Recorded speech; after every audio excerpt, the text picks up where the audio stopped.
I won $50 million in the Mega Millions lottery. In a rush, I grabbed my 3-year-old son and raced to the office to deliver the news to my husband. But as I reached the door, I heard his intimate voice, his and his mistress's. All I could do was smile, an action that would lead them straight to their ruin. My name is Kaya. If anyone had asked me what my life was like before that day, I would have said it was mundane to the point of being boring. My husband, Mason Jones, was the director of a small construction firm. He was my first love, the only man I had ever been with. We had been married for 5 years and had a 3-year-old son, Leo, who was my sunshine, my whole world. Since Leo was born, I had quit my job to dedicate myself full-time to caring for him, managing the house, and building our little nest. Mason handled the financial side. He left early and came home late. Even on weekends, he was busy with clients and closing deals. I felt sorry for my husband for working so hard and never complained, telling myself I needed to be his unconditional support. Sometimes Mason would get irritated from the pressure, but I stayed silent and let it go. I figured every couple had their ups and downs. As long as they loved each other and cared about the family, everything would be fine. Our savings were practically non-existent because Mason claimed the company was new and all profits had to be reinvested. I trusted him without question. That day, a Tuesday, the sun was shining softly over Atlanta, Georgia. As usual, after feeding my son breakfast, I started tidying the house. Leo was in the living room playing with his Duplo blocks. While cleaning, I spotted the Mega Millions ticket I had hastily bought the day before stuck to my shopping list notepad. I had bought the ticket when I went to the Kroger grocery store. It was pouring rain, and I ducked into a small neighborhood liquor store for shelter. The lady selling lottery tickets was elderly, and she pitifully asked me to buy a ticket for good luck. I had never believed in these games of chance, but I felt bad for the woman, so I bought a quick pick ticket, randomly choosing some numbers connected to our family: my birthday, Mason's, Leo's, and our wedding anniversary. Now looking at it, I chuckled. It was probably trash, but as if by fate, I pulled out my phone and went to the official state lottery website to check it as a joke. The results of the previous night's drawing appeared. I started mumbling the numbers: 5, 12, 23. My heart skipped a beat. The ticket in my hand also had 5, 12, and 23. Trembling, I kept checking. 34, 45, and the mega ball, 5. My God, I had matched all 5 numbers and the mega ball. $50 million. 50 million. I tried to count the zeros in my head. My hands were shaking so hard I dropped my phone. I sat on the cold floor, my head spinning. I had actually won the lottery. The first feeling wasn't joy, but a shock that made me nauseous. I took a deep breath, and suddenly a frantic euphoria started rising from my chest. I began to sob convulsively. My God, what unbelievable luck! I was rich. My son would have a brilliant future. I would buy the most beautiful home, enroll him in the best international school, and Mason, my husband, wouldn't need to work so hard. The burden of the company, the debts, everything would be resolved. He wouldn't come home irritated anymore. We would be happy. I imagined Mason's face when he heard the news. He would hug me tight, overcome with joy. My love for him, my years of sacrifice, could finally help him realize his great dream. I couldn't wait another second. I had to tell him right away. I grabbed my purse, carefully putting the ticket in the interior zippered pocket. I scooped up Leo, who looked at my mother confused. "Leo, Mommy, sweetie, let's go see Daddy. Mommy has a huge surprise for him." The boy laughed and hugged my neck. I ran out the door and hailed an Uber. My heart pounded uncontrollably in my chest. I felt like the whole world was smiling at me. I, an ordinary stay-at-home mom, was now the owner of $50 million. My life, my family's life, a glorious new chapter was beginning right now. I squeezed Leo's little hand and whispered, "Leo, our life has changed, my son." The car stopped in front of the small office building in the Midtown area where Mason's firm was based. It was his dream, my pride. I had gone everywhere with him to sort out the paperwork. I had stayed up late helping him calculate the initial contracts. I carried Leo in my arms, my heart racing, and walked inside. The receptionist, a young woman who knew me, smiled and greeted me. "Good morning, Kaya. Are you here to see Mr. Jones?" I nodded, trying to keep my voice calm, but unable to hide my excitement. Yes, I have some fantastic news for him. He's in his office. Does he have a visitor? The girl hesitated. It looks like it, but I haven't seen anyone go in. Should I let him know? No, don't bother, I said, waving my hand and smiling brightly. I want to surprise him. Just keep working. I didn't want anyone to interrupt this special moment for the two of us. I wanted to see Mason's face with my own eyes when I told him we had $50 million. I tiptoed down the hallway towards his executive office. The closer I got, the faster my heart beat. I was about to see the man of my life, the person I loved unconditionally, and about to give him a gift he could never imagine. His office door was slightly ajar. Just as I was about to raise my hand to knock, I heard a sound from inside that chilled my blood. It was a stifled laugh, a seductive and sweet giggle. Oh, come on, baby, did you really mean that? That voice sounded familiar. It wasn't the voice of a business partner or a client. I stopped dead, and a bad feeling flooded my mind. Leo in my arms made a small sound. I quickly covered his mouth with my hand and shushed him.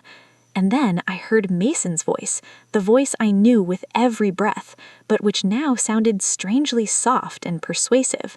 Why are you in such a rush, my love? Let me straighten things out with that country bumpkin I have at home. Once that's sorted, I'm filing for a divorce immediately. My heart shattered.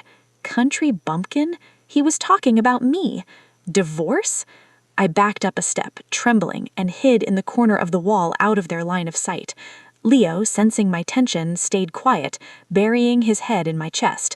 The woman's voice sounded again, and this time I recognized her. It was Aria, the girl Mason had introduced me as his sister's friend who sometimes came over for dinner. A young woman, pretty, and a good conversationalist. I had even liked her. And your plan? Do you think it will work? I heard your wife has some savings. Mason laughed disdainfully, a laugh I had never heard from him before. She doesn't understand anything about life. She lives locked up at home. She believes everything I tell her. I already checked on those savings. She told me she spent it all on a life insurance policy for Leo. Brilliant. She cut her own escape route. I heard the sound of clothes rustling, the noise of loud kisses, and then obscene sounds, low moans that, however naive I was, I understood the meaning of. I froze on the spot. The $50 million lottery ticket in my pocket suddenly burned like a hot coal. Oh my God, the joy of just minutes ago vanished, leaving only a bitter, disgusting truth. My husband, the man I blindly trusted, was cheating on me right there in his office. And it wasn't just betrayal. They had a plan to get rid of me. I bit my lips so hard it bled, trying to hold back the sob rising in my throat. I couldn't believe it. The man I shared a bed with, the father of my child, called me a country bumpkin, a parasite. Tears streamed down my face, hot and bitter. Leo, in my arms, lifted his big, innocent eyes to mine and tried to wipe away my tears with his small hand. My heart felt like it had been stabbed. What should I do? Go in? Cause a scene? Suddenly, a strange calm came over me. If I went in now, what would I gain?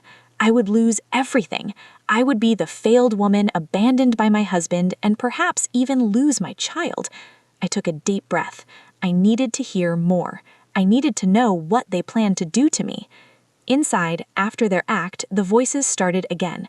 This time it was Aria. Mason, and that plan about the $50,000 fake debt for the company, do you think it's safe? I'm scared. Mason reassured her. Don't worry, my love. The accounting manager is a trusted man. The fake ledgers, the loss reports, the massive debt, it's all prepared. In court, I'll say the company is on the verge of bankruptcy. Kaya doesn't understand anything about finances. She'll panic and sign the divorce papers without hesitation. She'll leave here with nothing, and on top of that, with the reputation of abandoning her husband in distress.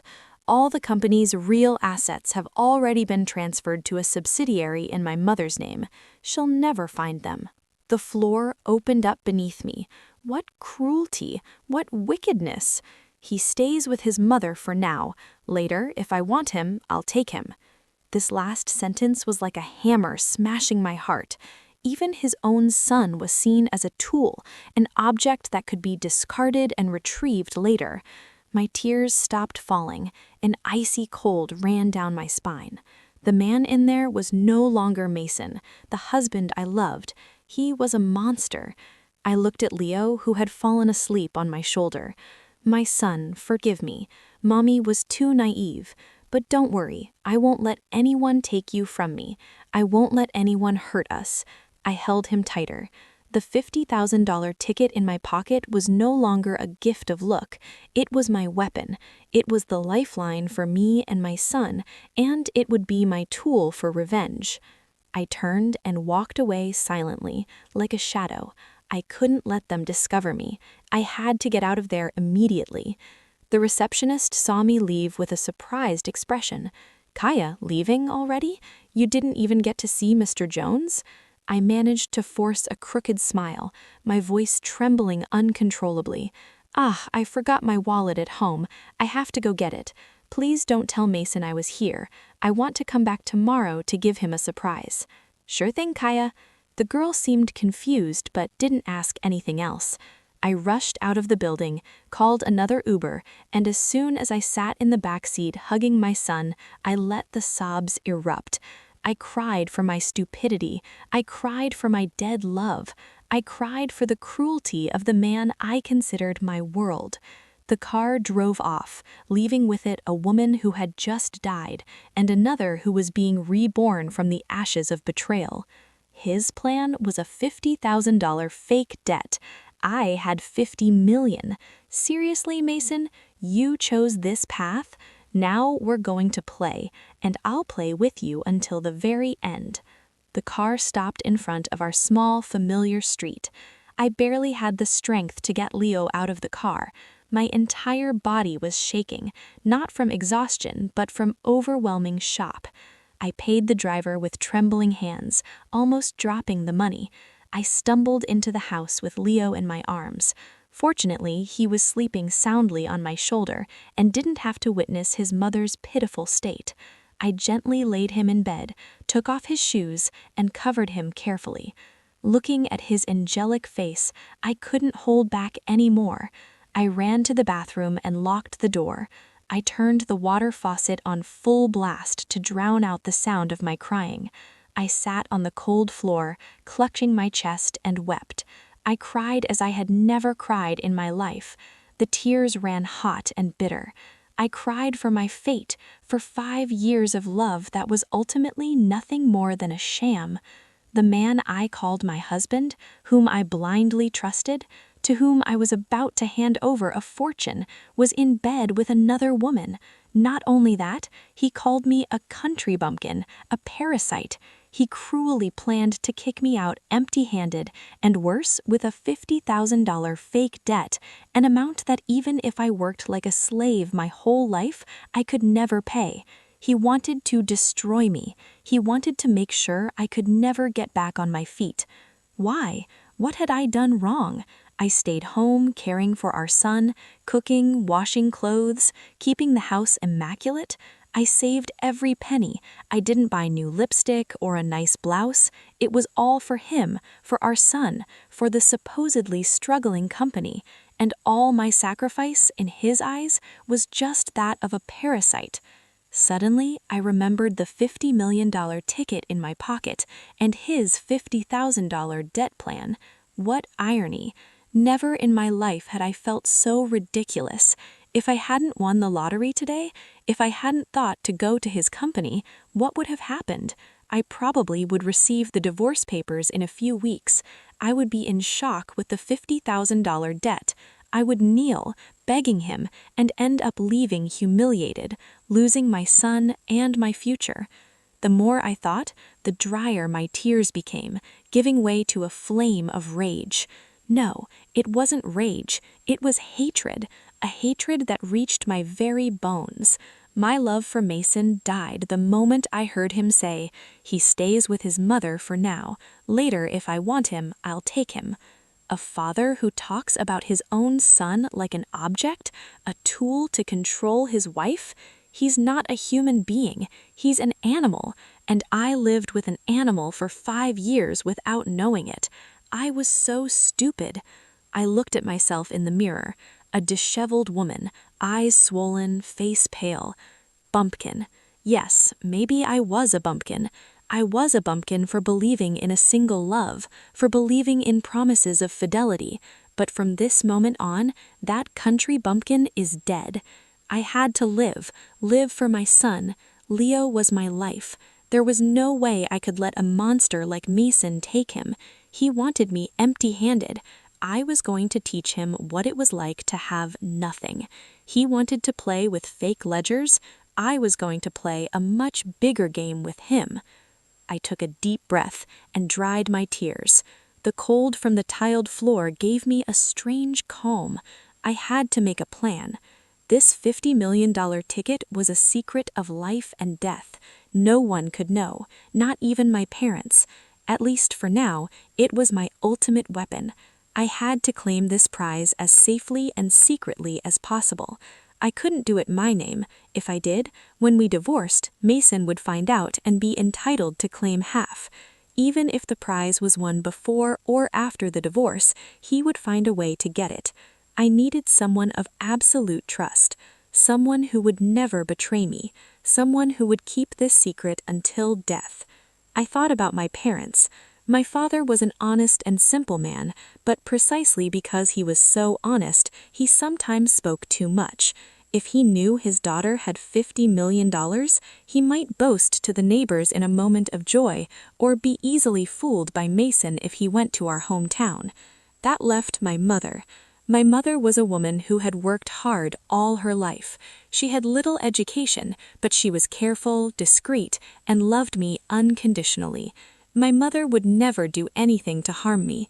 Yes, only my mother could help me. I waited until night.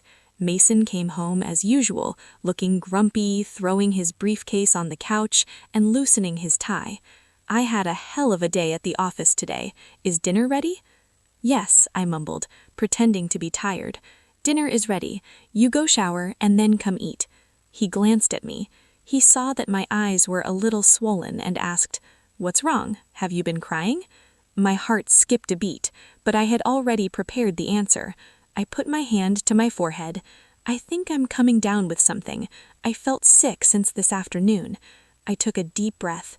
Honey, do you think I can take Leo and go stay with my mother in Jacksonville for a few days?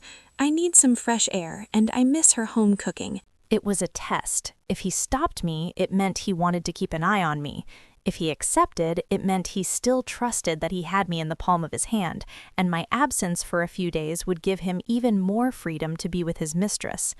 Mason frowned for a second and then nodded. Yeah, maybe. Go rest for a few days so you can get better. I've been really busy and haven't had time to take you guys out. He paused. Here, he said, take some cash for your expenses. He took some bills out of his wallet, about $100, and handed them to me. I received the money, trembling, lowering my face to hide the contempt in my eyes. My money? Me, who was about to have $36 million after taxes? I had to accept his charity. It was humiliating, but I told myself, hold on, Kaya, you have to hold on. The next morning, I packed bags for myself and Leo. I wore only my oldest clothes and took a Greyhound bus to my hometown. My town is in a small community in rural Florida, about a 3-hour drive from Atlanta. Sitting on the bus with Leo in my arms, I looked out the window. I wasn't going home to rest, I was going home to take the first step of my plan. As soon as she saw me and her grandson, my mother Diane was beaming. She rushed to greet us. "My daughter, why didn't you call ahead? Where's Mason? He didn't bring you?" I felt a little sick, so I came to spend a few days with you. I waited until nightfall when my father went to a neighbor's place for a fish fry and Leo was already asleep. It was just the two of us in the small kitchen. I knelt and hugged my mother's legs, crying. This time I cried for real. I told her everything. "Mama, Mason betrayed me. He has a mistress." My mother was in shock, dropping the soup ladle. "What? What are you saying, Kaya? Such a good man." I shook my head, my face bathed in tears. He's not good, Mama. He's a monster. He's with Arya, that girl he said was his sister's friend. I caught them in the office. They're planning to divorce me and want to stick me with a $50,000 debt so I leave with nothing and so he can take my son. My mother staggered, leaning on the counter, her face pale. She knew her daughter better than anyone. She knew I would never lie about something so serious. The fury of a mother exploded. My God, that scoundrel, that animal, with a wife and son like you? I'm going to Atlanta. I'll tear that woman's eyes out and I'll have a serious talk with that worthless husband of yours. No, Mama, I stopped her quickly. If we cause a scene now, I lose everything. I even lose Leo, Mama. I looked her directly in the eyes, my voice firm but filled with desperation. Mama, I'm begging you. You have to help me. Only you can save my son and me. I took an object wrapped in several layers of paper from my shirt pocket, the lottery ticket. I placed it in my mother's hand. Mama, I won $50 million in the Mega Millions. My mother's eyes widened. She looked at the ticket, then at me. She thought I was in shock and delirious. Kaya, my daughter, what are you saying? I started crying. It's true, Mama. God didn't abandon me. I won $50 million, but I can't go collect the prize. If Mason finds out, he'll steal everything. Mama, you're the only person I trust. You can go collect this money for me. Claim it and deposit it into your account. This is the money for me to start my life over, to fight for Leo. You have to keep this a secret. Don't tell Daddy. Don't tell anyone. Can you do that, Mama? My mother, trembling, took the ticket. She barely knew how to read, but she recognized the figure of $50 million. She looked at me, and her gaze went from shock to compassion and finally to a terrifying determination. She was a woman, too. She understood her daughter's pain. She nodded firmly. Yes, I will. Rest easy. This stays between us and God. I won't let anyone steal a single dime from you. I'll go collect the money. Tell me what I need to do. I hugged my mother tightly. The two of us, two women in that small kitchen, now shared a monumental secret, a secret that would change all our destinies. I meticulously explained each step. She had to first call the state lottery headquarters, schedule an appointment to arrange the paperwork. She had to bring her ID. When she got there, she could ask to remain anonymous. All she had to say was that she wanted to receive the money by bank transfer. I had already prepared a new prepaid burner phone, and the next morning I would take her to open a new bank account at a credit union Mason would never suspect. The money, about $36 million after federal and state taxes, would be safe in that account awaiting the day I needed it. After 3 days in my hometown, having entrusted the most important mission to my mother, I took Leo and returned to Atlanta. My mother went to the lottery headquarters wearing a face mask, completely disguised. All the paperwork was resolved without a hitch. The money was in her account. I breathed a sigh of relief. The weapon was loaded. It was time to return to my battlefield. I made sure to get home late when Mason was already back from work. I wanted to create the image of a tired, fragile wife after the trip. As soon as I opened the door, I saw Mason sitting on the couch watching ESPN. He didn't get up to hug his son. He just looked at us and asked, "Are you back? Are you feeling better?" I picked up Leo, feigning barely being able to walk. "Yes, I'm feeling better now. Leo missed the place and didn't sleep well." I set Leo down and he ran to his father asking to be picked up. Mason picked him up, reluctantly, gave him a quick kiss on the cheek and put him back down. "Go play over there so Daddy can watch TV." I looked at the scene, my heart aching, but I quickly controlled my emotions. I quietly carried the suitcases to the bedroom. Mason followed me and closed the bedroom door. I got scared, thinking he wanted to do something, but he didn't. He stood with his arms crossed, looking at me with a serious expression. Here we go, I thought. He's going to start. "Kaya," he called in a grave voice, "sit down. I need to talk to you." I pretended to be confused and worried. "What's wrong, honey?" The company has problems again. Mason sighed deeply, a sigh I've seen him rehearse many times. It's very difficult, honey. I'm going to be honest with you. The biggest clients canceled their contracts. The material we just imported got held up at customs, and I can't find the money. I'm about to go bankrupt. I widened my eyes, covering my mouth with my hands. My performance was so convincing that even I was surprised. My God, how did that happen? What are we going to do, honey? Mason stared at me with an inquisitive look. I've been borrowing money everywhere. I've already asked all my friends. Now all I have left is the bank, but they demand collateral, and our house is still mortgaged. He paused, as if it cost him a lot to speak. I heard that life insurance policies for children are very good, honey. They protect their health in case of illness, and they also accumulate money for college. I raised my tearful eyes to him, sobbing. I was going to tell you when you were in a better mood and work was going well. I didn't know the company was so bad. I don't have anything left, honey. I spent it all. What? Mason shouted. He grabbed my shoulders and shook me hard. What are you saying? What did you spend it on? It was thousands of dollars.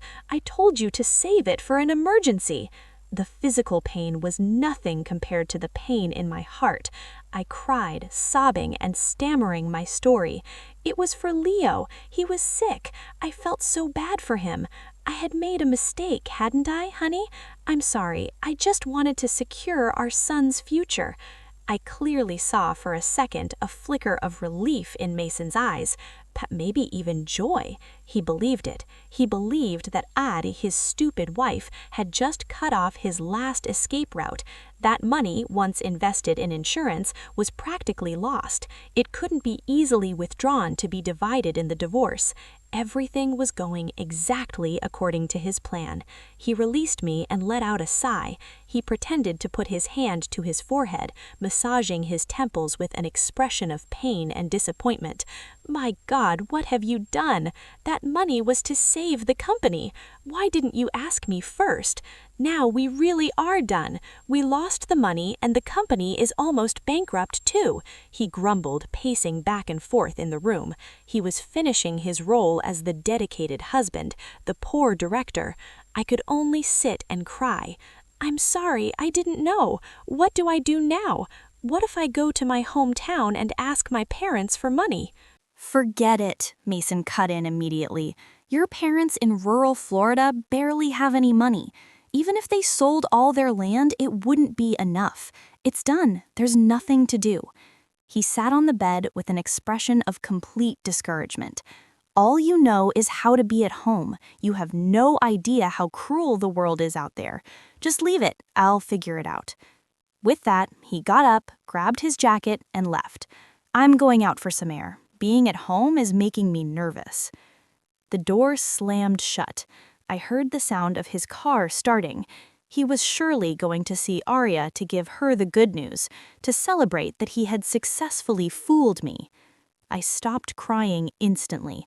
I wiped away my tears and a cold smile appeared on my lips. Mason, you're a great actor, but you don't know that I've just discovered my acting talent too. We're going to be performing this play for a long time yet. You think you've cornered me? No, you've just stepped into the trap I set for you. In the days that followed that night, when Mason went out for air, which I knew perfectly well was to meet his mistress, the atmosphere at home became as heavy as a funeral. I started cooking simpler, cheaper meals. I cut all unnecessary expenses, wore the oldest clothes at home, and always walked around looking sad and worried. I looked at him with a mixture of compassion and guilt. My "I know I messed up" expression pleased him even more after the insurance episode. He believed he had completely fallen into his trap. When I felt the time was right, one night after Leo was asleep, I brought him a glass of warm water. Honey, I can't stand seeing you like this anymore. I'm sorry for my mistake. I know I was wrong about the insurance money, but please give me a chance to make it up to you. Let me come help you at the company. I can clean the office, make photocopies, make coffee. I don't want money. I just want to help you out, to see if I can make things a little easier for you." He knew perfectly well that my presence wouldn't help at all, but the idea of me working for free and my humble attitude of someone wanting to redeem herself probably pleased him. Plus, I figured he thought having me at the company under his nose and his mistress's was a way to control me. He wanted me to see with my own eyes how badly the company was doing, so that when they presented the divorce papers, I would sign without hesitation. He wanted to subject me to double humiliation. After a long moment, he clicked his tongue. "Fine, if that's what you want, it's okay with me. But I'm warning you, the office isn't our house. You do what I say without complaint, and don't talk about problems at home or the kid at the company. Do you hear me?" I nodded hastily, as happy as if I had won gold. "Yes, yes, I know. Thank you, honey. I promise I won't disappoint you. I'll do everything right." "And Leo?" "I've already thought about that. In the morning, I'll drop him off at a private daycare near the company, and I'll pick him up in the afternoon. I'll try to organize everything." Mason nodded.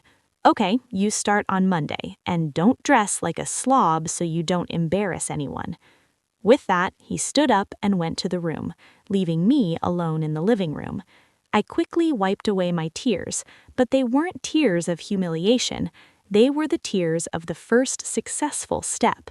Mason, you were the one who opened the door to the tiger's cage for me. You think I'm a meek sheep, but you don't know that I've entered to unmask the wolf in sheep's clothing that you are. The following Monday, I dropped Leo off at a private daycare 2 blocks from the company. My heart broke seeing him cry, clinging to me. I promised him, "Leo, be good and wait for Mommy. Mommy is going to work and will come back for you. Mommy promises to give you the best life ever." I purposely chose my oldest clothes, a yellowish white shirt and faded black pants. I put my hair up in a bun and didn't wear makeup.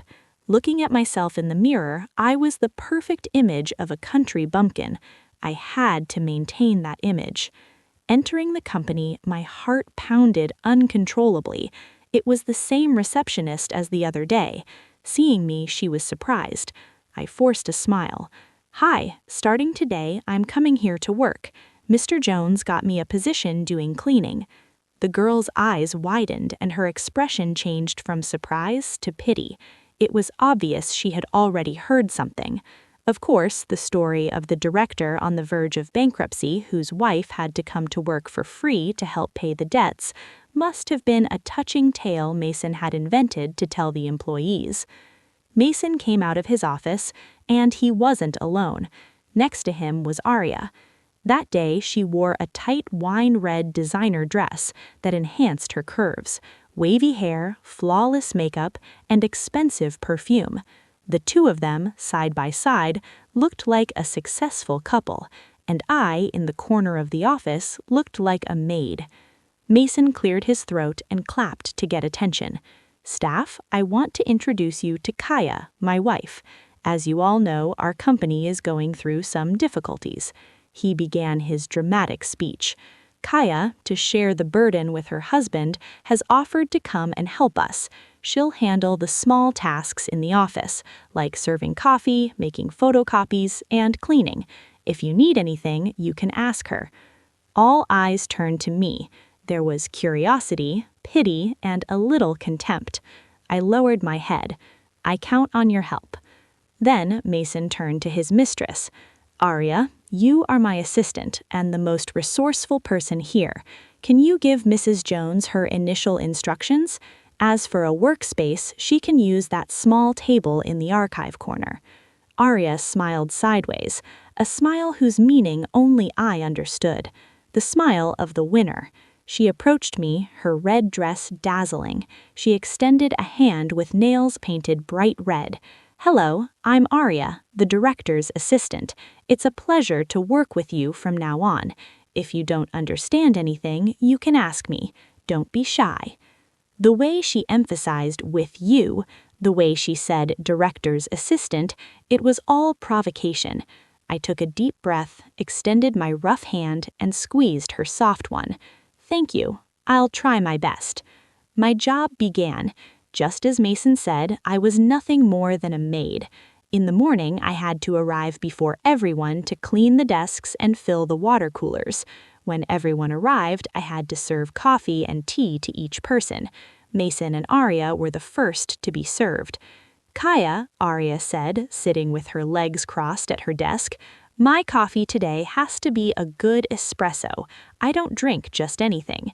Kaya, photocopy these documents, 20 copies of each, and hurry, Mr. Jones has a meeting in 10 minutes. Mason was even worse. He made sure to be cold and distant with me in front of everyone. He treated me like a low-level employee. He didn't hesitate to call Arya into his office and slam the door shut.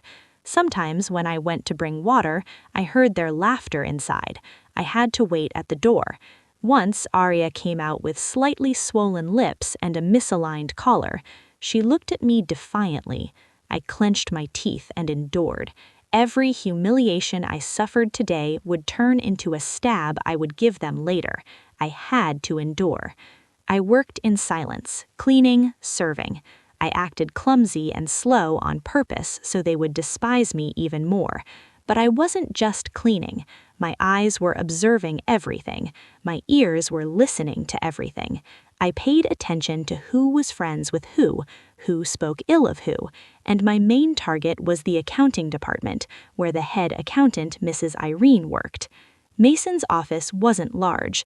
It had about a dozen employees. Accounting was in a corner with 3 people, a recent graduate named Zoe, an accountant named Travis, and the main manager, Mrs. Irene. She was about 40, a robust woman with a perpetually serious expression and few words. She was the oldest employee, having been there since the company started. At first, I felt a little confused. I remembered Mason telling Arya, "The accounting manager is a trusted man."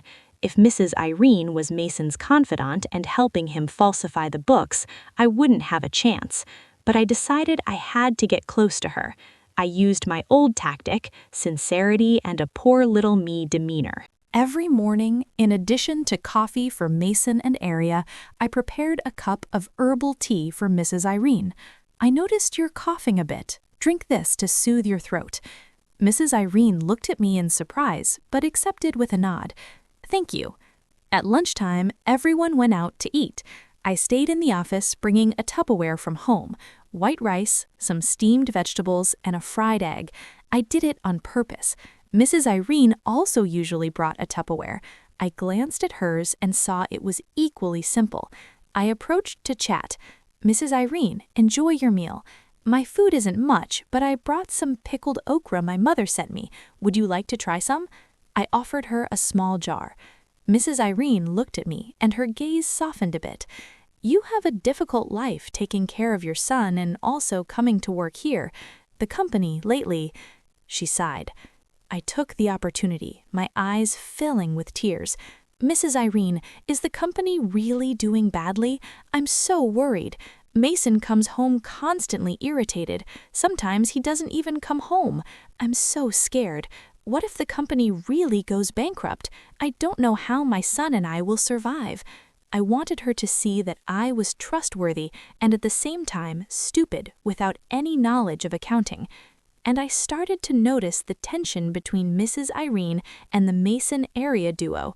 Arya, being the director's mistress, frequently went to the accounting department to give orders.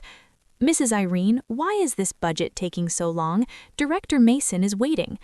"Irene, my advance for representation expenses hasn't been approved yet. Don't you know I'm busy?"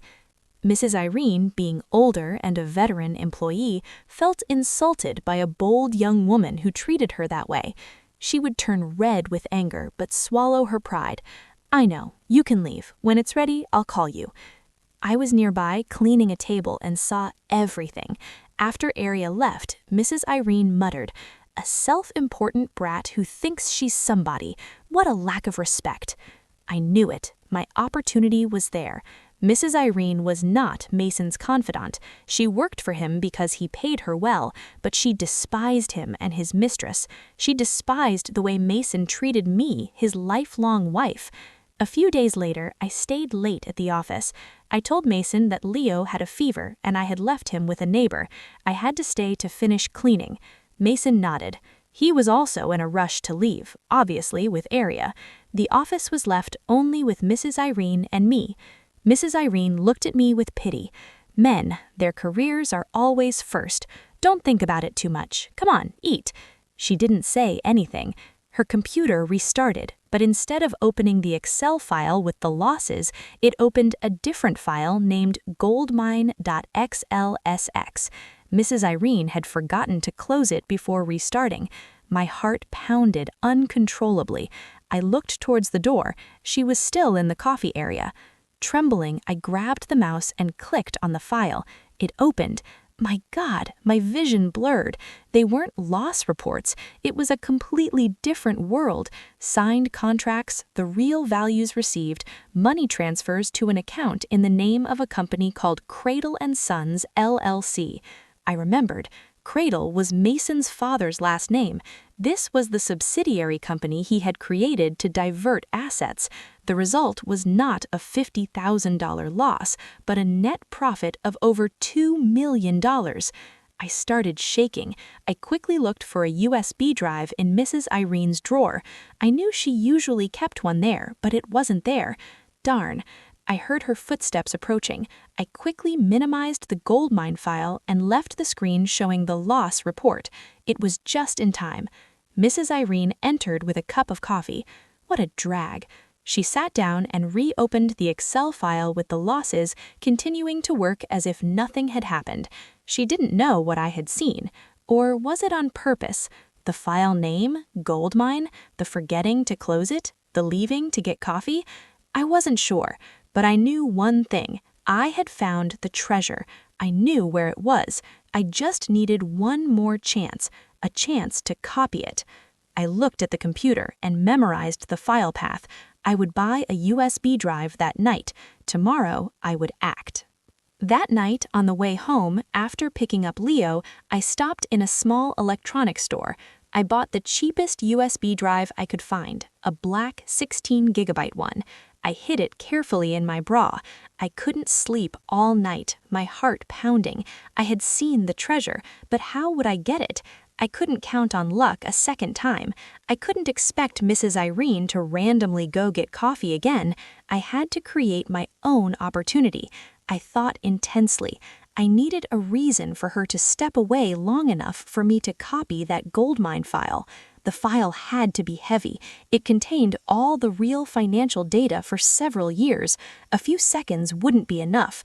The next morning, I arrived at the company with a plan. I had prepared a small bottle of water hidden in my cleaning bucket. I continued with my tasks, cleaning, serving coffee, observing like a predator. Aria seemed tired that day. She didn't give me as many orders as usual. Mason was constantly on the phone. He seemed worried about something. Only the accounting department remained quiet. At lunchtime, now was the time. People started leaving for lunch. As usual, Mrs. Irene brought her Tupperware. Aria, who was complaining of fatigue, stayed slumped at her desk and didn't go out to eat. Mason had already left. It couldn't be with Aria there. I couldn't act. I had to wait. Patience, Kaya. Half an hour later, Mason returned by car, stopped abruptly at the door, and walked in. He saw Aria slumped and approached, looking worried. "What's wrong? Are you feeling sick?" Aria pouted. "I'm tired. I think my blood sugar is low." Mason, distressed, said, "Well, let's go get some chicken noodle soup. I'll take you to get some so you feel better." Aria nodded. Mason helped her up and glanced at me. "Kaya, stay in charge of the office. If anyone calls, say the boss is out." They left. Now it was just Mrs. Irene and me in the office. She was finishing her Tupperware. My opportunity had arrived. I couldn't lose a second. I quietly pushed my cleaning cart towards the coffee area where the electric kettle and the electrical outlets were. I looked at Mrs. Irene. She was still eating, her eyes fixed on the computer screen, probably watching a show. I took a deep breath and took out the small bottle of water. I plugged the kettle's cord but left it halfway loose. Slowly, I started pouring the water, not inside the kettle but directly on the electrical outlet on the wall. Fast. A small, sharp crack, a blue spark jumping from the outlet, and a smell of burning. Immediately, the circuit breaker in the corner of the office tripped off. The entire office went dark. Mrs. Irene's computer shut off. The sound of the show stopped. "My God, what was that?" Mrs. Irene screamed, nearly spilling her Tupperware. I ran from the coffee area, my face pale. This time, my fear was genuine. I stammered, my voice trembling. "Mrs. Irene, I was plugging in the kettle and suddenly it sparked. It smells of burning. I'm so scared." Mrs. Irene, being a careful and older person, genuinely panicked at the thought of a short circuit. "Girl, I told you to be careful with electricity. Where did it happen?" She turned on her phone's flashlight and rushed towards the coffee area. I pointed to the outlet that was still smoking slightly. "A spark jumped out there. That scared me so much." "Don't just stand there scared. Go flip the main breaker switch. It's by the entrance. Hurry," Mrs. Irene ordered while trying to pull the burnt plug out of the wall. This was it. It was all I needed. She was in the coffee area. I had to go all the way to the door to flip the breaker. The path from the door to the accounting department was perfect. Yes, I'm going." I grabbed my phone, turned on the flashlight, and ran to the main door where the electrical panel was. I opened it and pretended to be confused for a moment. "Mrs. Irene, there are so many, I don't know which one it is." "It's the biggest one, the red one. Flip it up," her voice shouted from afar. I flipped the breaker. Click. The office lights turned on. "It's back on, Mrs. Irene." What a fright. "Come here and help me. This outlet is all wet. Bring a dry cloth and clean this up immediately." "Coming!" I ran in, but instead of going to the coffee area, I went straight to Mrs. Irene's desk. My heart felt like it was going to jump out of my chest. The computer had power. Trembling, I pressed the power button to turn it on. While waiting, I strained my ears. I still heard Mrs. Irene grumbling in the coffee area. What a disaster. A short circuit like that and it could burn up all the equipment. The computer turned on. I quickly inserted the USB drive. My hands were shaking so much I missed the USB port several times. Calm, I told myself. I opened my PC. I didn't know if she had put a password on the file. I went to the D drive, to the accounting folder, then internal, and there it was, goldmine.xlsx. I held my breath and double-clicked the file. A dialog box appeared. Enter password. Darn, I froze. Password? What was the password? What do I do now? Mrs. Irene was about to leave. I panicked. I looked at her desk. A yellow post-it note stuck to the screen. Mason's B-Day 1-5. It must be it, I thought, trembling. I typed 015. Enter. Incorrect password. My God, that wasn't it. What could it be? I looked at her desk calendar. Mrs. Irene had a day marked in red. December 25th, Christmas. I typed 1225. Enter. Incorrect again. Kaya, why are you taking so long? Where is the cloth? Mrs. Irene shouted. It sounded like she was coming out. I was desperate. What to do? Should I laugh? No. I looked at the computer again. I remembered that Mrs. Irene was a careful person. The password must be something she would never forget. I remembered the file name. Gold. What reminds me of gold? Gold reminds me of money, of power. Kaya. Mrs. Irene came out of the coffee area. I startled. I quickly pulled out the USB drive. I had failed. I grabbed the first cleaning cloth I found. Here I am. I was looking for it. Mrs. Irene looked at me. Why is your face so pale? What a mess. Get out of the way. She walked toward her desk, grumbling. With a short circuit like this, I don't know if the computer survived. She sat down, she double-clicked the goldmine.xlsx file. The password box appeared. I was standing behind her. I held my breath. Mrs. Irene started typing. I strained my eyes. I couldn't see her fingers, but I saw the shadow of her hand move. She typed Irene 1978, the year of her birth. The file opened.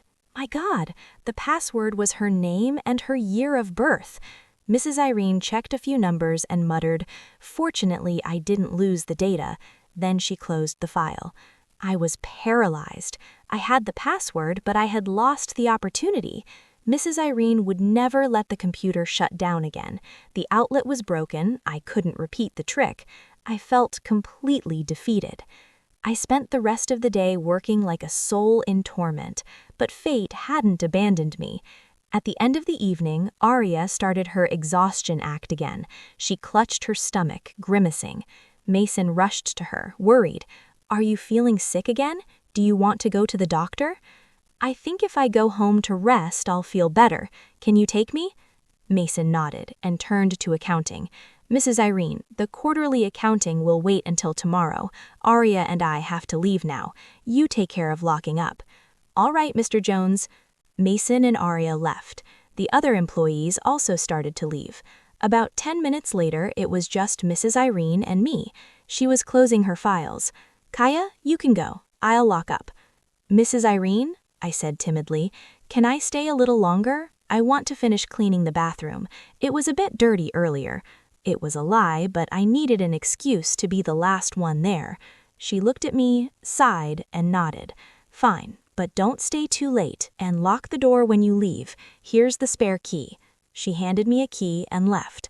The office was completely silent. My heartbeat echoed in my ears. This was it, the final chance. I rushed to Mrs. Irene's desk. I turned on the computer, my fingers flew over the keyboard. I typed the password, Irene 1978. The goldmine file opened. I inserted my USB drive, right-click, copy. The progress bar appeared. 10%, 30%, 50%. The file was very heavy, over 300 megabytes with all the scanned contracts. 70%, 90%. Suddenly, I heard footsteps in the hallway. My God, who came back at this hour? I panicked. I wanted to pull out the USB drive, but the file was still copying. If I pulled it out, I would ruin everything. The footsteps were getting closer. They stopped right at the office door. The sound of a key going into the lock. Click. The door opened. It was Mrs. Irene. She had come back. I stood petrified next to the turned-on computer with the progress bar blinking in the middle of the screen. Mrs. Irene looked at me, then at the computer screen, and finally at my USB drive connected to her computer. Her face changed color. "What are you doing, Kaya?" Her voice trembled. I didn't know what to do. I was finished. She was going to scream. She was going to call Mason, and I would lose everything. I stammered. The progress bar showed 100%. Copy complete. Mrs. Irene saw the message. She looked at me with a complex expression, a mixture of anger, fear, and something else. Desperate, I knelt down. "Mrs. Irene, I beg you, I plead with you, don't tell Mason. Mrs. Irene raised her hand, signaling me to be quiet. She quickly went to the door and peered into the hallway. No one. She firmly closed the door and locked it. She turned to me, still kneeling. "Get up." Her voice was cold. "What do you want that for? Tell me the truth. You already know everything, don't you? About Mason and Aria?" I was in shock. You know." Mrs. Irene laughed bitterly, a tired laugh. "In this company, who doesn't know? Only you, who he thinks is stupid. I came back because I forgot my phone, but it seems I came back at the right time." "Mrs. Irene," I started crying. "I beg you, I plead with you, don't tell Mason. Mrs. Irene looked at me for a long moment and sighed. "I know. I've been working here a long time. I know what kind of person he is. He uses me to falsify the books, to evade taxes. I've turned a blind eye because of the money, but I'm also a woman, and I'm disgusted by the way he treats you." She bent down, pulled my USB drive out of the computer, and handed it to me. "Take it. Pretend I didn't see anything. Pretend I didn't come back today." I couldn't believe it. "Just go," Mrs. Irene said in a firm voice. "Take that and don't show up here again starting tomorrow. With this in your hand, you don't need to pretend to be the cleaning lady anymore. And don't say I was the one who helped you. I don't want trouble. My help is a way to redeem some of my guilt." It was her. She had purposely left the password visible that morning. I looked at her, my face flooded with tears. "Thank you. I'll be eternally grateful." "Don't thank me. Go quickly," she pushed me, "and use that intelligently. Don't let him know you have this until the last moment." I nodded repeatedly. I grabbed my USB drive, my most precious weapon. I bowed to Mrs. Irene and ran out of the office. I ran as if my life depended on it, hugging mine and my son's salvation to my chest. I had the evidence. Now, Mason, wait for me. After that fateful night, I didn't go back to the company. The next morning, I called Mason using my usual weak, trembling voice. "Honey, I'm sorry. I'm not going to work at the company anymore." Mason shouted into the phone. "What's wrong now? You just started and you're already complaining?" "No, it's not that. Yesterday, Arya insulted me. She called me a parasite, a hindrance. I felt so humiliated. I can't take it anymore. I prefer to stay home, taking care of our son, please." I knew perfectly well that Mason would never ask Arya if it was true. Hearing that I felt humiliated and was withdrawing voluntarily, he could only be happy. "Fine, do what you want." And he hung up. So I returned to my role as a stay-at-home mom, but my mind wasn't at home. I made several copies of the USB drive. I sent one to my mother to keep in her safe deposit box. I hid another inside an old stuffed bear of Leo's, and a third I encrypted and stored in an anonymous cloud storage service. The weapon was ready. I was just waiting for the opportunity, and the opportunity came faster than I thought. Mason started coming home more frequently, but not to have dinner with me. He came to get things. He took his best suit, his expensive cologne. He was openly moving out. Arya, just as I suspected, was truly pregnant. She didn't go to the company as much anymore. Mason told me he had to travel constantly for work, but I knew he was in another apartment taking care of his pregnant mistress. One day, I was feeding Leo applesauce when Mason suddenly walked in looking furious, but strangely, he didn't shout at me. He sat on the couch and stared at me. "Kaya, I need to talk to you." I jumped up, feigning a startle. "Yes? Is it something important?" He went straight to the point. Perhaps he thought I was already so defeated and useless that he didn't need to continue the charade of the bankrupt company. "I want a divorce." Those two words, even though I had prepared myself 1,000 times for them, still caused pain in my chest. The pain was real. "Oh, what are you saying?" I dropped the applesauce spoon. Mason laughed disdainfully, the same cruel smile I had seen in the office. "You heard me right. Divorce. I don't feel anything for you anymore. Living with you is hell." I jumped up, my voice trembling. "You don't feel anything anymore? Hell? How dare you say that? What about our son? What about the kid?" Mason shrugged. "Don't worry. Even after the divorce, I'll uphold my responsibilities. But to be honest, I already have someone else." He admitted it. He admitted it openly. "Who is it? Is it Arya?" I shouted. Mason smiled sideways. "You already knew. That's better. Yes, it's Arya. She's better than you." He paused as if to deliver the final blow. "She's pregnant with my child." My God, even knowing, even having heard when he said it shamelessly to my face, I felt my blood boil. You are an animal," I screamed, lunging at him, scratching him. "How dare you? How dare you do this to us? What did I do wrong? I sacrificed myself for you, and you go to bed with another woman and get her pregnant, you scoundrel?" Mason pushed me away easily. I fell to the floor. He straightened his shirt and looked at me with disgust. "Are you done with the scene? It's because of that attitude of yours that I got sick of you. A neglectful woman who only knows how to yell and cry. Look at you. How pathetic." He was humiliating me in my own home. Okay, he said in a firm voice, I'm going to be clear. First, divorce. Second, this house is mortgaged to the bank and will be foreclosed. You won't keep anything. Third, my company is truly bankrupt. I'm full of debt. If you want, I'll divide it with you. He was still using the story of bankruptcy and debt to scare me.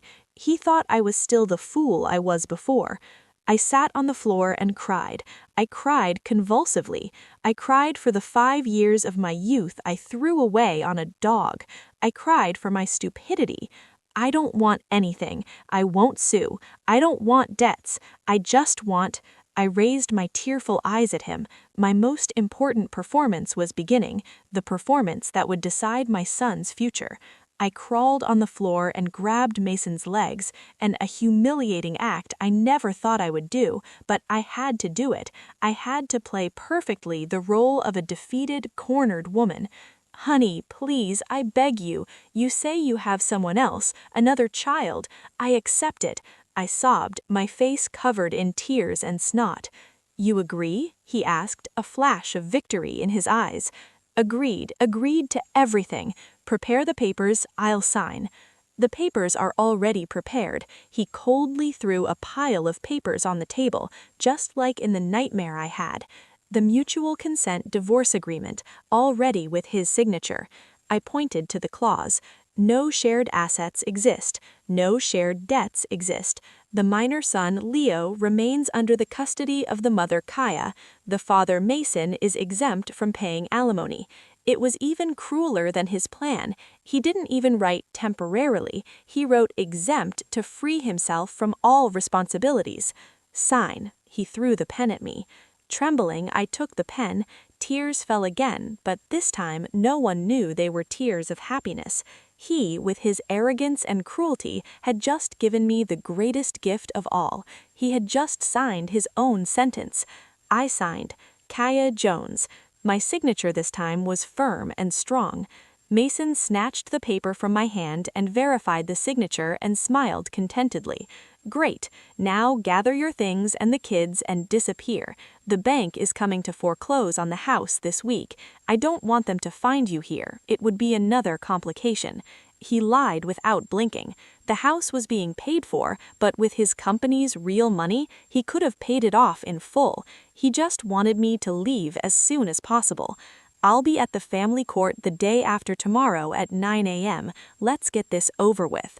With that, he turned to leave. He didn't even look into the room where his own son was playing.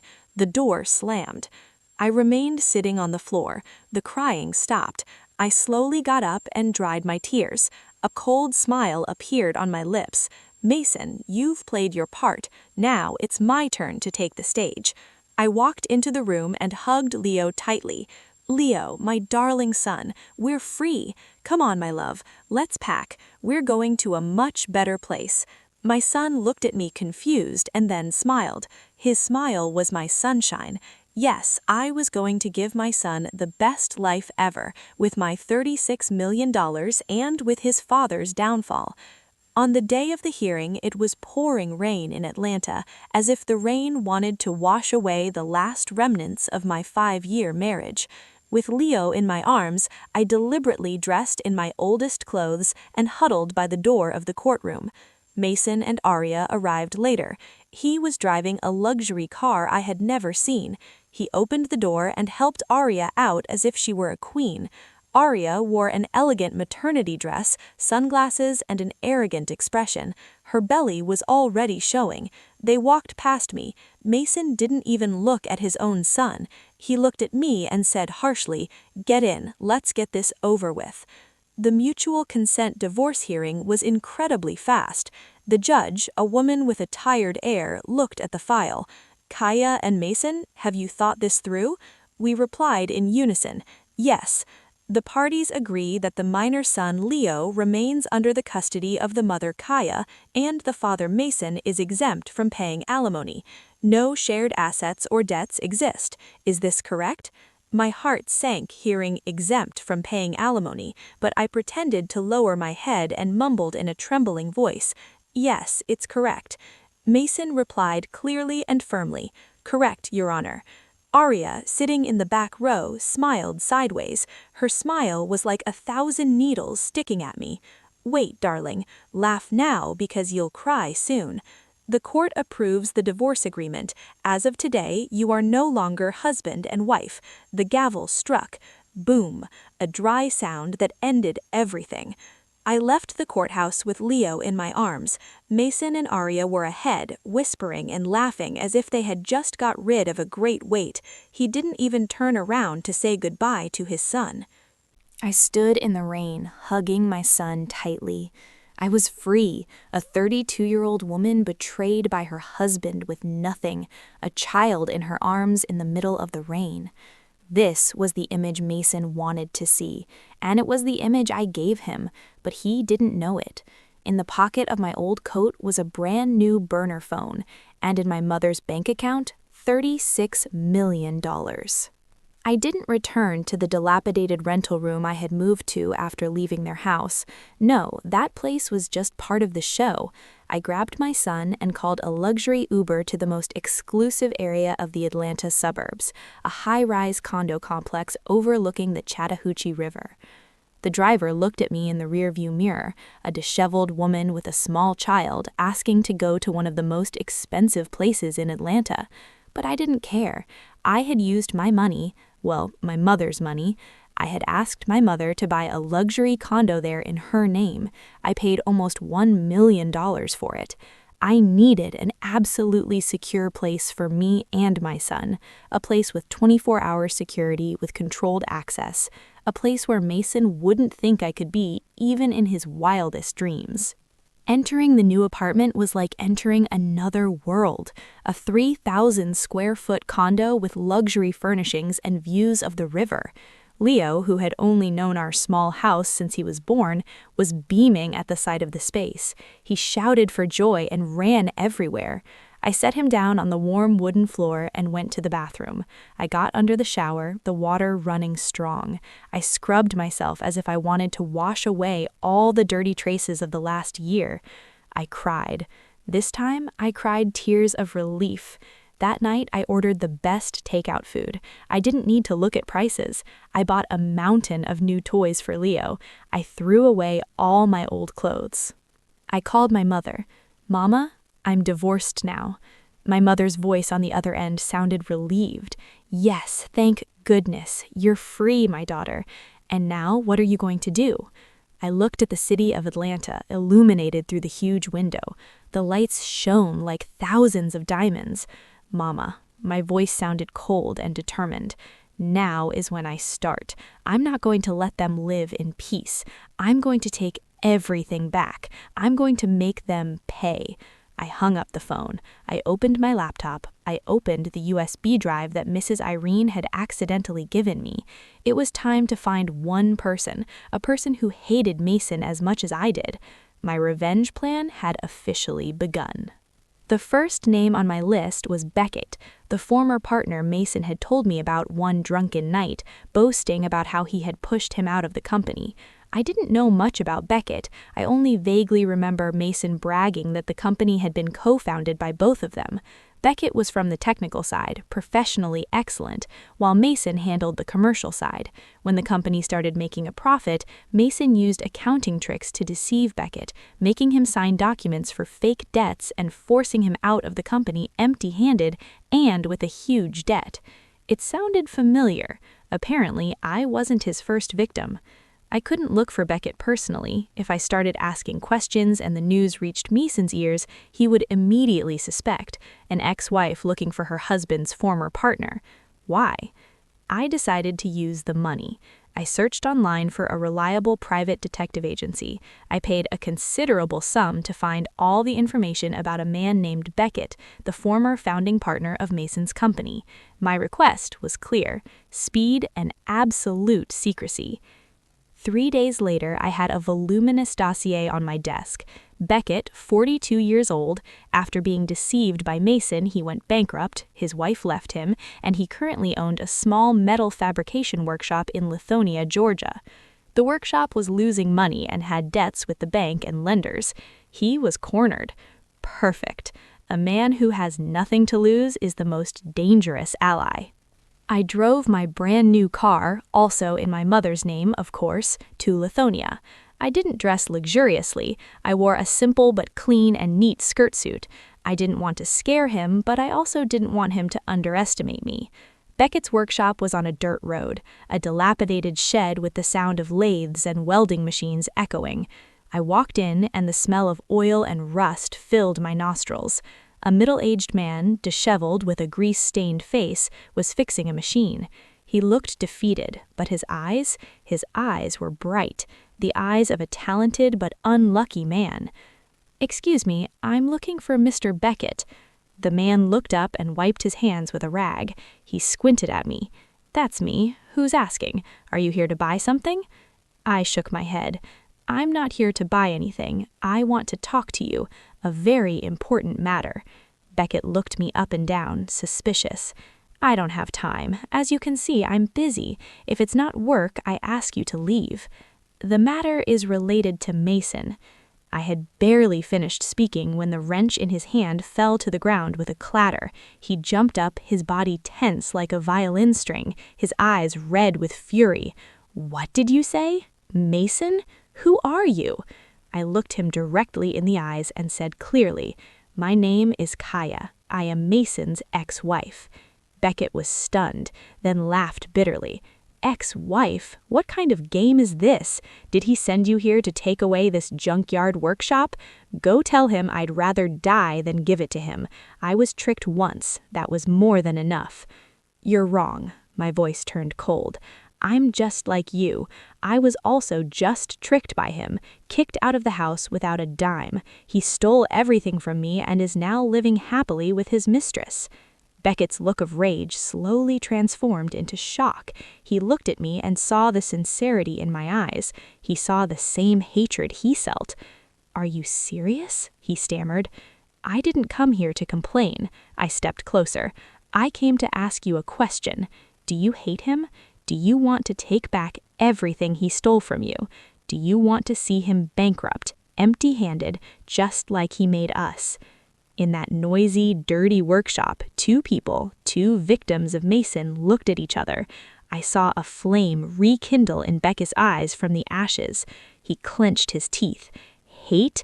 I want to tear him apart. I want to see him dead." I nodded. "Great. Then, Mr. Beckett, let's become partners." Beckett looked at me suspiciously. "Partners? How? You say you don't have money. I am also about to close down. What can two people with nothing do against him?" I smiled slightly, a smile I had held back for a long time. "You're half right. You are about to close down. I, on the other hand," I opened my briefcase and took out a dossier. "I have nothing except two things. First, evidence of tax evasion, asset diversion, and all the real accounting for Mason's company." Beckett's eyes widened. He grabbed the dossier with trembling hands and started skimming through it. Being in the industry, he immediately understood that it was genuine. "Geez, my God, how did you get this?"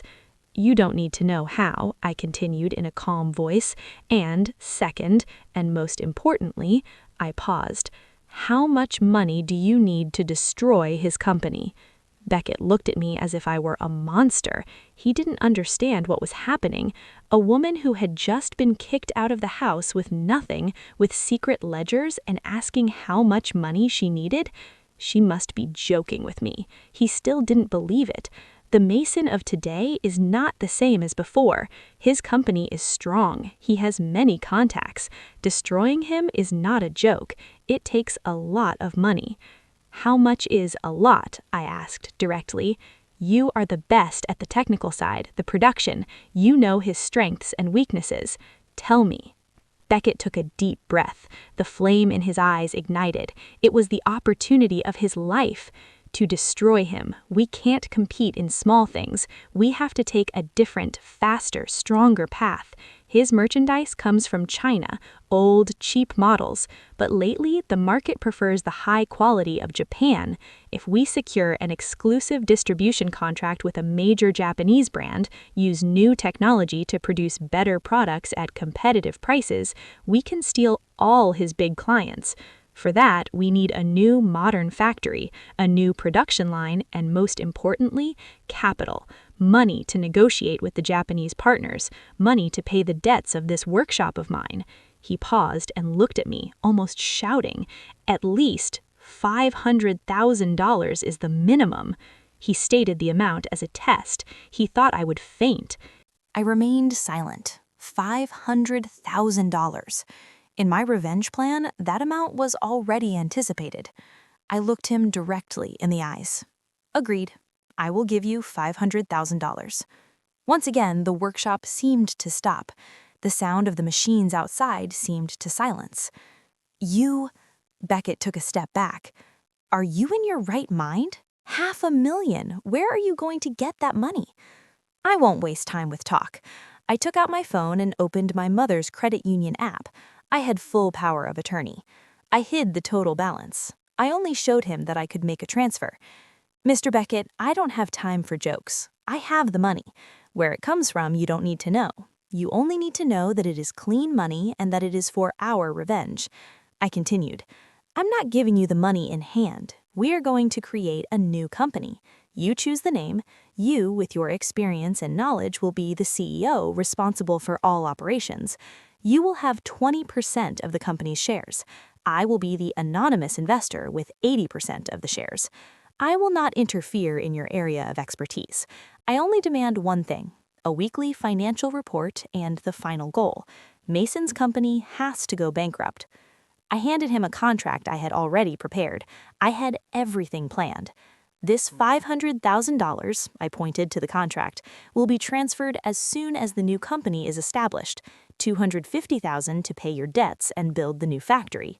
$250,000 to negotiate with the Japanese partners. Can you do it? Beckett, trembling, read the contract quickly.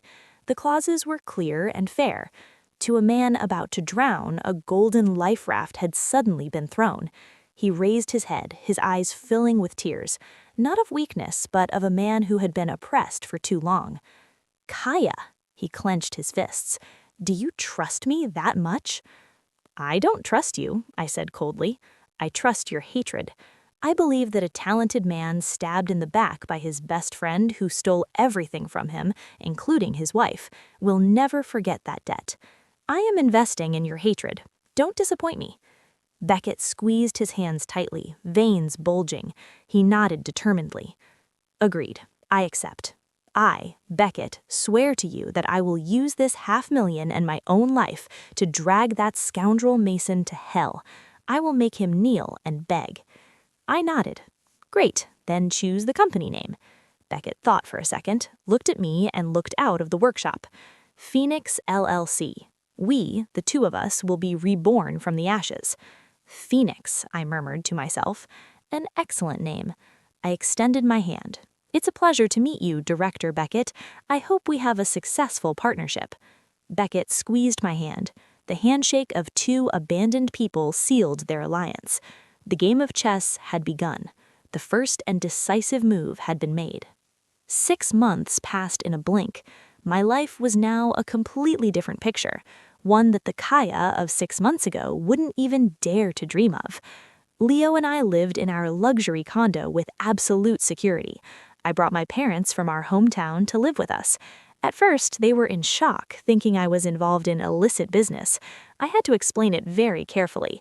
I didn't tell the truth about the lottery. I only said that I had used my last savings. I lied, saying it was the money my mother had given me as dowry to invest with a friend. Seeing my secret business prosper, my parents believed me. They stayed home taking care of Leo, taking him and picking him up from an international daycare.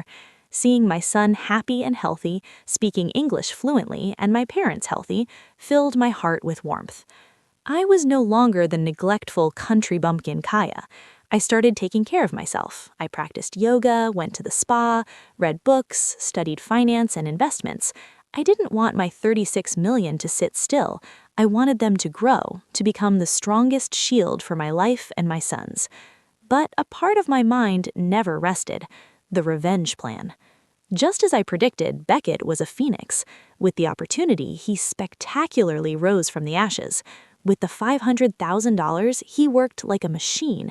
He paid all the debts, rebuilt the workshop, and immediately flew to Japan with his talent, technical knowledge, and determination. He convinced the Japanese partners and signed an exclusive distribution contract for their latest line of technological products. Phoenix LLC was born without noise, but it was like a sharp knife plunging directly into Mason's weak point. Every week, Beckett sent me reports. I read them as if they were an exciting revenge novel. First week, Phoenix starts its activity. Mason hears the news and laughs with his subordinates. That broke Beckett hasn't learned his lesson. He managed to borrow a few bucks and wants to get back into business. Let's see how many days he lasts. First month, Phoenix launches its first product. Superior quality, modern design, price slightly above Mason's product. Clients start to notice. Mason remains calm, thinking it's just a low-price tactic to enter the market. Third month, Beckett, using his old contacts and technical reputation, wins his first major contract. The client was one of Mason's main ones. Mason starts to get irritated, calls the client, insults him, threatens him, but in vain. The client tells him directly, "Beckett's product is better, the warranty is faster, and the service is excellent. Why would I buy yours?" Fifth month, the real storm.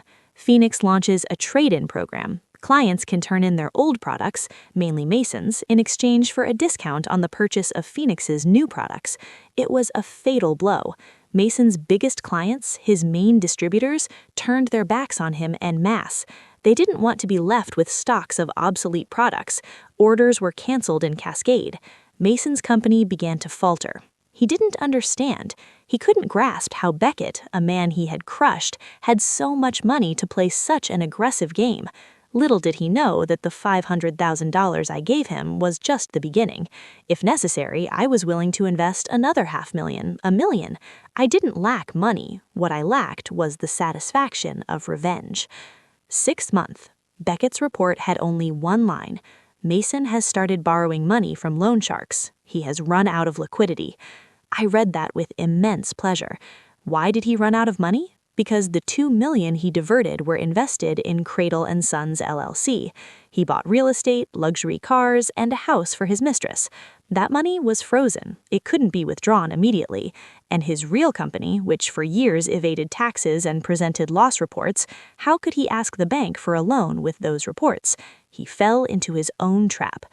I knew Aria had given birth to a son, but Mason didn't have the presence of mind to celebrate. He came home and broke things. He insulted Aria, calling her bad luck, saying she had cursed him with that pregnancy. Aria didn't hold back. "You promised me this and that, and now you're a failure." Their love nest turned into hell. The fall was fast and brutal. When Mason couldn't pay the Chinese suppliers, they cut the supply. When he couldn't pay the salaries, the employees left. When he couldn't pay the interest to the loan sharks, they went to his company to break everything and foreclose on what they could. Mason's company, after 6 months of glory next to his mistress, officially declared bankruptcy. He lost everything. The day I heard the news, I opened a bottle of sparkling cider. I stood on the balcony looking at the Atlanta night. Mason. This has only been the appetizer. Mason's downfall was a news item of great impact, a young rising director who suddenly went bankrupt in just a few months. Rumors spread. Some said he got into gambling. Others said he was a victim of a competitor. That competitor was Beckett's Phoenix LLC. Only Beckett and I knew who the true competitor was. Mason disappeared. He didn't dare return to the luxury apartment which was foreclosed by the bank, or to the company now occupied by loan sharks. He, Aria, and their newborn son had to move to a rented room in a degraded neighborhood on the outskirts of Atlanta. I thought he would sink forever, but I was wrong. I underestimated his audacity. He found me. He found me in a way I could never have imagined, through my father. My father, after coming to Atlanta and seeing his rich daughter, even without knowing the source of the money, felt very proud. He used to go to the neighborhood barber shop to show off to his friends. "My Kaya is a go-getter. She's a boss now. She lives in a luxury home. She drives a high-end car. That ex-husband of hers was blind." One of those friends was an acquaintance of a distant relative of Mason's. The news reached his ears. Kemet, the ex-wife, lives in a luxury home. She drives a high-end car. She's a boss. He became furious. He didn't believe that a stupid woman he had tricked and left with nothing could get rich so quickly. He started investigating, spied at the barber shop where my father went, and eventually discovered my address, the high-rise condo complex. One afternoon, I was returning from daycare with Leo. The elevator opened in the lobby, and I froze. Mason was there. He no longer had the elegant air of before. He was thin, unshaven, wearing dirty clothes, and his eyes were bloodshot. He looked at me and the luxurious condo behind me. "Kaya, you!" he stammered, pointing at me. I took a deep breath. I had prepared for this moment. Calmly, I picked up Leo in my arms, protecting him. "What are you doing here?" "You!" he shouted. "Where did you get this money? You fooled me. You had money and hid it." I smiled. "Having or not having money, what does that matter to you? Have you forgotten? We're divorced. You were the one who abandoned us." Mason seemed to wake up. He realized that shouting was useless. He changed tactics. He fell to his knees. "Kaya, please." He crawled toward me, trying to grab my legs. I backed away, hugging Leo tightly. He started crying, his face covered in tears and snot. "I know I made a mistake, Kaya. Forgive me.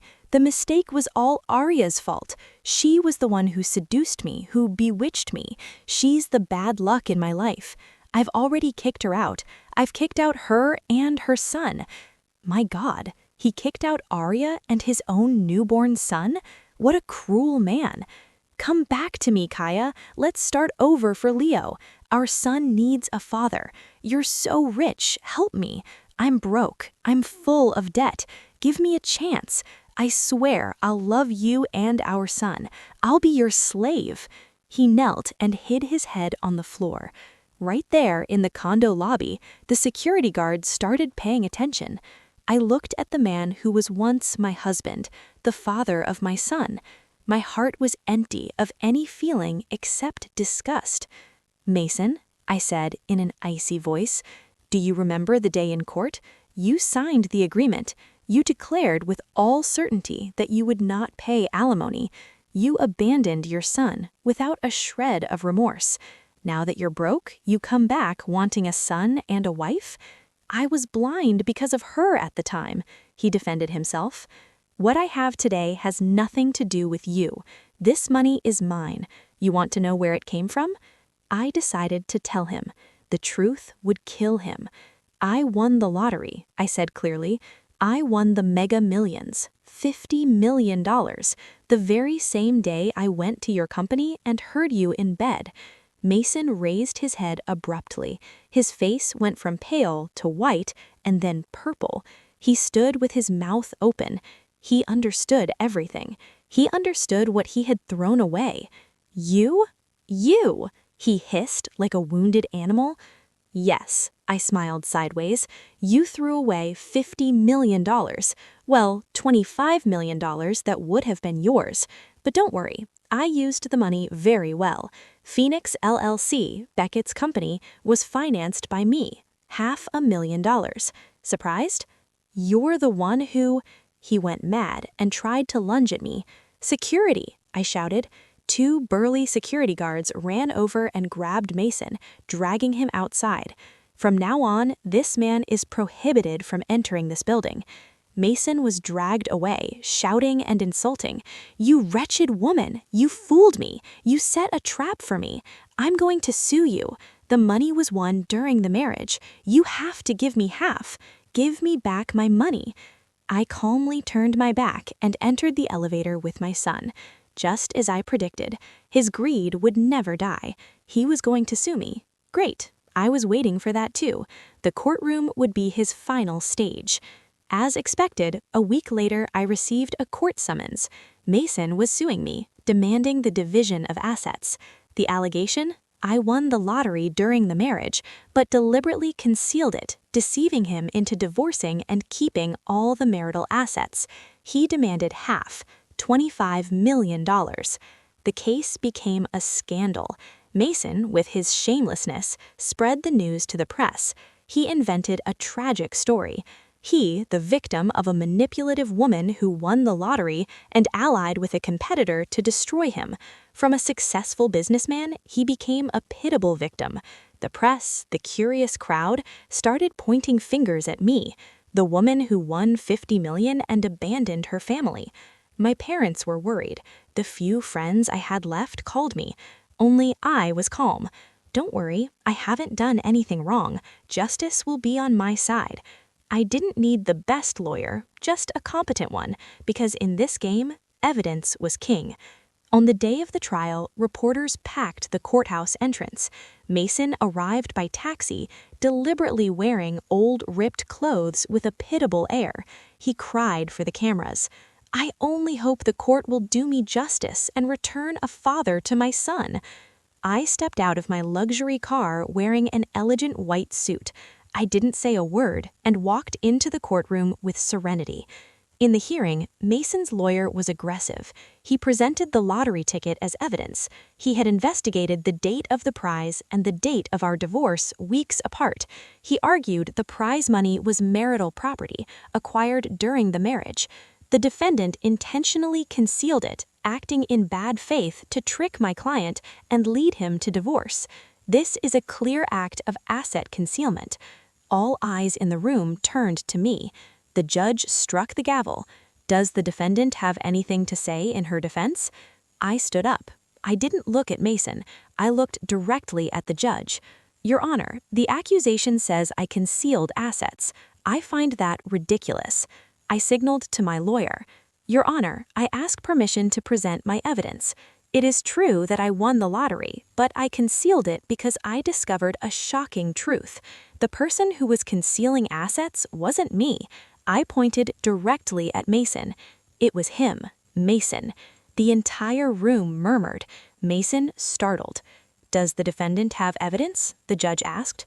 I do, Your Honor. I ask permission to present it. The USB drive with the gold mine file was connected. The large screen in the courtroom lit up. All of Mason's company's real accounting appeared.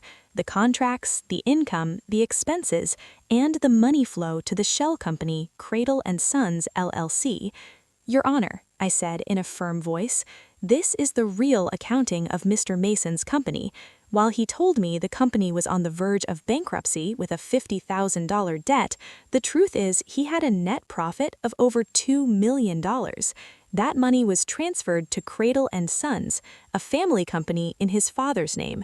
Is this not asset concealment before divorce, Your Honor? Mason's lawyer jumped up. I object. This evidence was obtained illegally. I smiled coldly. Illegally, or was it his head accountant, a person with a shred of conscience who provided it to me? I lied to protect Mrs. Irene. Mason's face went white as a sheet. He was trembling, but I wasn't finished. Your Honor, he claims I concealed assets. Then I ask, what was the plan to create a fake $50,000 debt to force me into a divorce with nothing? I pressed an audio file. That country bumpkin with a $50,000 debt leaves with nothing. The moanings, the victorious laughter of Mason and Aria in the courtroom. It was the recording I had made at his office door. Mason collapsed. He sat in the chair defeated. He knew he had lost. The judge struck the gavel, his face serious. Does the plaintiff have anything else to say? Mason couldn't utter a word. Your Honor, I delivered the final blow. Mr. Mason's asset concealment and deception are clear. It is certain that the court will dismiss his petition, but I have something else. I looked at Mason one last time. All the evidence of his company's tax evasion totaling hundreds of thousands of dollars over 5 years, I held up a copy of the USB drive, has already been sent in full to the IRS and the FBI's Economic Crimes Unit. What? Mason screamed. At that moment, the courtroom door opened. 2 National Police inspectors walked in. We are from the Economic Crimes Unit. We ask Mr. Mason to accompany us to give a statement regarding a qualified tax fraud offense. Handcuffs clicked onto Mason's wrists right there in front of the press, in front of me. He was no longer shouting. He just looked at me with a gaze of hatred and despair. I turned my back and walked out. In this game of chess, I had won. After that trial, Mason's life came to an end. His case was front-page news. He was no longer the businessman betrayed by his wife. He was the baron of tax fraud, the man who deceived his wife and son. His image, being handcuffed, his face disfigured, was broadcast everywhere. He was sentenced to a long prison term for tax fraud and document forgery. A year later, I decided to visit him in prison for the first and last time. Not for forgiveness, but to close the chapter. "Hello, Mason." He looked at me through the glass, his eyes vacant. "Did you come here to laugh at me?" "No," I shook my head. "I came to tell you why you lost. You didn't lose because of me. You lost because of your own greed, your own cruelty, and you lost because Phoenix, the company that destroyed you, was founded by me. I was the one who gave Beckett $500,000 to start. I am the owner. I used my money to destroy your career." He dropped the phone. His spirit died in that moment. The truth was crueler than the sentence. I turned around and laughed, walking out the prison gates. The sun was shining. I took a deep breath of freedom. My life was beginning. Today, Leo is 5 years old. He is an intelligent and happy child. Phoenix LLC, under Beckett's leadership, has become a successful business group. I have become a respected investor. I haven't remarried. I have my son, my parents. I created a foundation that helps single mothers, victims of emotional abuse, just like I was one day. One weekend afternoon, I took Leo to fly a kite in the park. The wind was blowing and the kite flew high. Leo laughed and ran across the grass. My parents, sitting on a bench, smiled. I looked at my son, my parents, the blue sky. My heart was at peace. Money has power, yes, but it only has true meaning when it helps us find justice and bring happiness to those we love. The nightmare was over. Now my life was one of wealth, freedom, and happiness, the happy ending that I conquered myself.